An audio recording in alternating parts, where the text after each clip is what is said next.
You are sitting there, watching this video, in a world that is constantly moving, constantly changing. And yet, in this moment, you are still. You are breathing, your heart is beating, and your mind is thinking.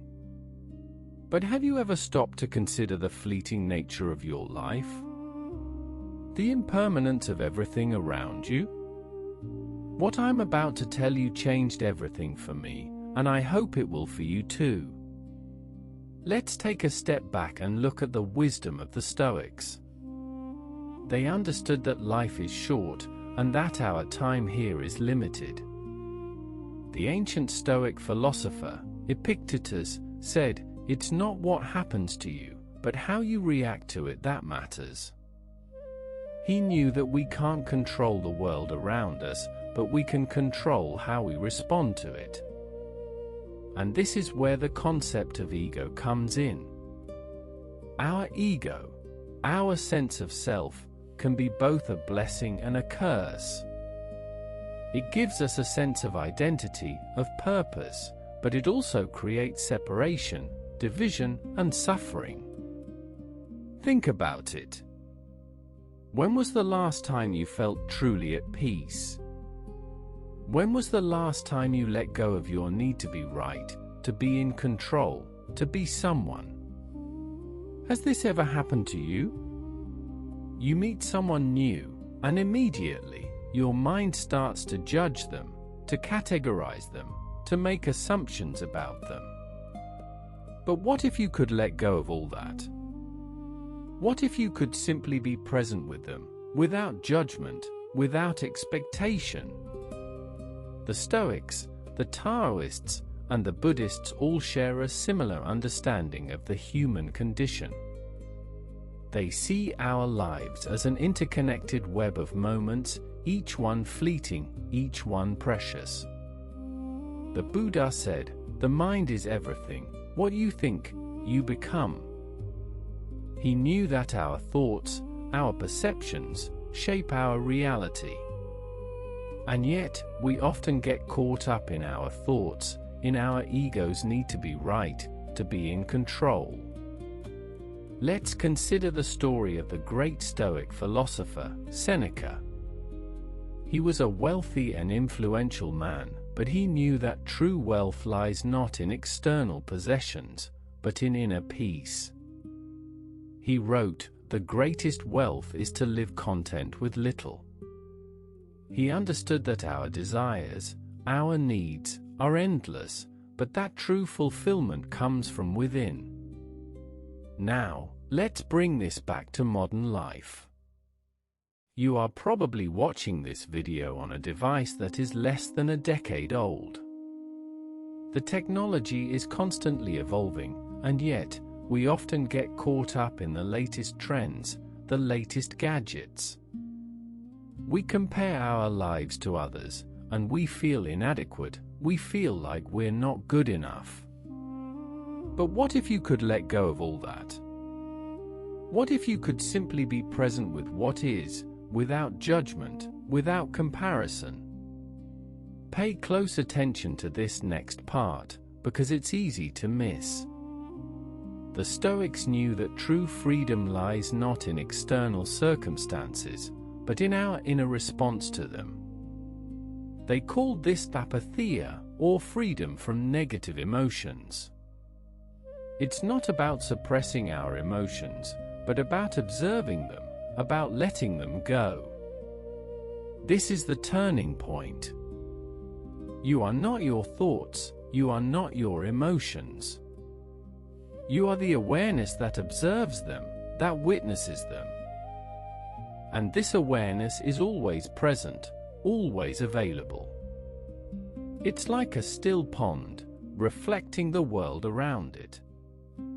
But here's the thing, our ego, our sense of self, often gets in the way of this awareness. We identify with our thoughts, our emotions, and we forget who we truly are. We forget that we are part of a larger whole, that we are connected to everything and everyone. Pause here for a moment. Think about this. Share your answer below. What would you do if you didn't have to worry about what others think? What would you do if you didn't have to worry about being right or wrong? The Stoics knew that true strength lies not in external accomplishments, but in inner character. They valued qualities like resilience, courage, and wisdom. And they knew that these qualities can be developed, can be cultivated, through practice and reflection. Do you agree, or do you think differently? Drop your thoughts below. I want to hear from you. I want to hear your thoughts. The Stoics believed in the power of negative visualization, of imagining the worst-case scenario. They believed that by confronting our fears, we can overcome them. And this is where the concept of impermanence comes in. Everything is impermanent, including our lives.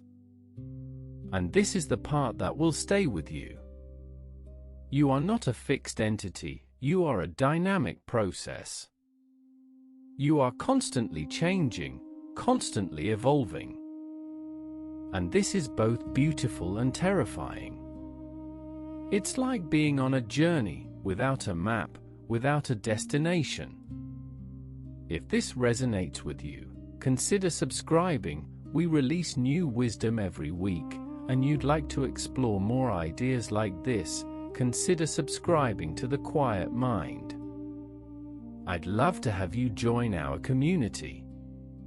As you reflect on your life, on your ego, on your sense of self, I want to leave you with a powerful question. What would you do if you knew that your life was fleeting, that your time was limited? Would you change anything? Would you let go of anything? Do not forget what comes next. Which of these lessons resonated most with you today? Your thoughts matter, leave them below. I read every single one. Your life is fleeting, and your ego is holding you back. But you have the power to let go, to be present, to be free. The world needs more people like you, people who are present, people who are aware, people who are compassionate. And it starts with you. It starts with your own inner journey.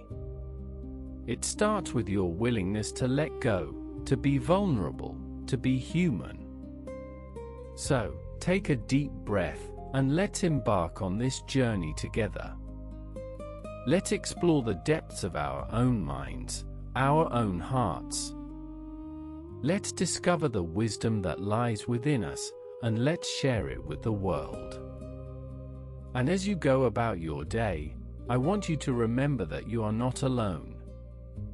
You are part of a larger whole, a web of life that connects us all.